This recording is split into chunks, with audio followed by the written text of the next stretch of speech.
আসসালামু everyone, welcome back to my channel কিছুক্ষণ রান্না করে। আজকে আমি তৈরি করে দেখাবো আপনাদের পাকিস্তানি খুবই জনপ্রিয় রেসিপি পিশরি বিফ। চলুন দেখে নেওয়া যাক কীভাবে তৈরি করা হয় এই পিশরি বিফ।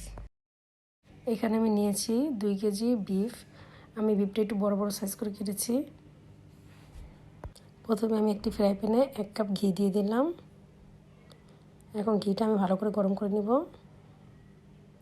ঘি গরম হয়ে গেছে, এখন আমি মাংস দিয়ে দিলাম। মাংসটা এখন আমি খুব ভালোভাবে ভেজে নেব। আমি এখন ভালো মতো মিক্স করে নিচ্ছি। 1 চামচ লবণ দিয়ে দিলাম, আবার মিক্স করে নিচ্ছি। ভাজার এই পর্যায়ে যখন এমন একটা কালার চলে আসবে তখন আপনারা আলু দিয়ে দিবেন। এখন আলুগুলো ভেজে নেব বিফের সাথে। আমি এখন বড় সাইজের 4টা পেঁয়াজ দিয়ে দিলাম। আমি এখন আস্ত রসুন দিয়ে দিলাম 3টা, আদা কুচি দিয়ে দিলাম, গোলমরিচ দিয়ে দিলাম, কাঁচামরিচ দিয়ে দিলাম 10টা। আমি টমেটো নিয়েছি এখানে 2টো।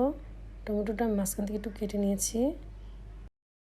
আমি এখন 2 কাপ পানি দিয়ে দিব। আমি ঢাকনা দিয়ে ঢেকে রাখলাম। এখন আমি ঢাকনা যে ছিদ্রটা আছে ওইটা আমি বন্ধ করে দিচ্ছি কাগজ দিয়ে। এখন ঢাকনা তুলে আমি নেড়ে চেড়ে নিচ্ছি। এখন আমি আবার ঢাকনা দিয়ে রাখবো 1 ঘন্টার জন্য। 1 ঘন্টা পর আমি আবার ঢাকনা তুললাম। ঢাকনা তোলার পরে আমার বিফটা এখন এই অবস্থা আছে। আমি আবার নেড়ে চেড়ে নিচ্ছি। এখন আমি হাই হিটে বিফটা রান্না করব।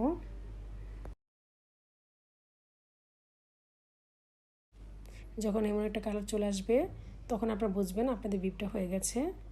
এই দেখুন আমার বিফটা হয়ে গেছে। আমি একটি পাত্রে এখন তুলে নিচ্ছি।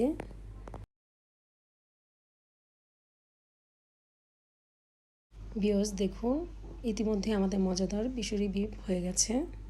আপনাদের যদি আমার রেসিপিটি ভালো লেগে থাকে তাহলে অবশ্যই বাসায় রেসিপিটি ট্রাই করবেন। ভিডিও ভালো লেগে থাকলে অবশ্যই লাইক দিবেন, কমেন্ট করবেন।